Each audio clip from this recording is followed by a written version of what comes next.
ሃይኪንግ ወጥተናል ይላል።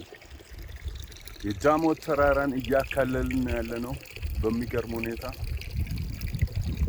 በሳምንት አንድ ቀን ሃይኪንግ ፕሮግራም አለኝ።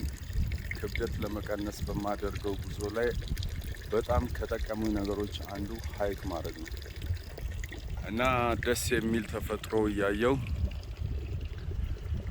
ያው አማዞን በሉት።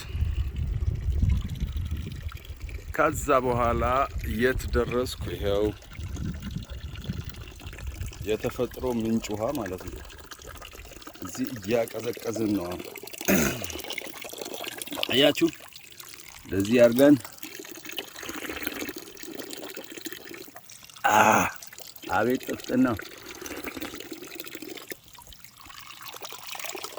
እና stick to the nature.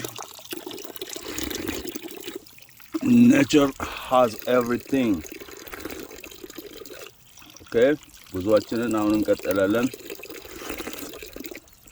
Back to town. Back to Sodo City. እንቀጥላለን ጉዟችንን። ኔክስት ዊክ ከኔ ጋር ሃክ ማድረግ የምትፈልጉ ሶዶ ውስጥ ያላችሁ ኮንታክት አድርጉኝ፣ ጄም አድርጉኝ። ኦኬ፣ አብረን ነው ይሄን ኔቸር የምናጣጥመው ይልሃል እንግዲህ